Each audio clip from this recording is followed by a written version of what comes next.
আমি বিশেষ করে জননন্দিত নেতা জনাব মোস্তাফিজুর রহমান ভূঁইয়া দীপু সাহেবের পক্ষ থেকে এবং রূপগঞ্জ উপজেলা বিএনপির পক্ষ থেকে রূপগঞ্জের সর্বস্ত জনগণকে জানাই ঈদুল ফিতরের শুভেচ্ছা।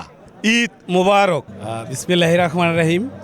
আসলে আমাদের রূপগঞ্জের রূপকার জননেতা জননন্দিত নেতা জনাব মোস্তাফিজুর রহমান ভূঁইয়া দীপু সাহেব, উনি আমাদের এই যে সংসদ সদস্য রূপগঞ্জ উপজেলা উনি আসছেন, এই জন্য হত দরিদ্র থেকে শুরু করে আপামর জনগণ, সর্বস্তরের জনগণ দল বল নির্বিশেষে ওনাকে পেয়ে আমরা সত্যিই আনন্দিত। ঈদ যে আমাদের পূর্ণমিলনী অনুষ্ঠান উনি আজকে দুদিন যাবৎ করতেছেন, ওনাকে এই ঈদ উপলক্ষে যে পূর্ণমিলনী অনুষ্ঠান রেখেছেন, এই অনুষ্ঠানের জন্য আমি মনে করি উনি আরও জননন্দিত হয়েছেন।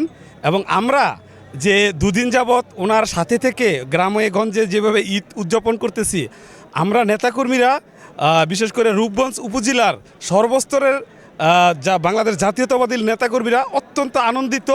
এবং আমরা মনে করি বিগত 17 বছর নেতাকর্মীরা যেভাবে ঈদ পর্যন্ত সঠিকভাবে করতে পারেনি, আমরা এই চলতি বছর মোস্তাফিজুর রহমান ভূঁইয়া দীপু সাহেবের ঈদ পূর্ণমিলিতে আজকে এবং গতকাল ঈদ থেকে শুরু করে উনি সার্বক্ষণিক আমাদের সাথে থেকে আমাদের আনন্দ উপভোগ করার সুযোগ করে দিয়েছেন। এই জন্য রূপগঞ্জ উপজেলা সর্বস্তরের জনগণ থেকে আমি মোস্তাফিজুর রহমান ভূঁইয়া দীপু সাহেবকে আন্তরিকভাবে ধন্যবাদ জানাই।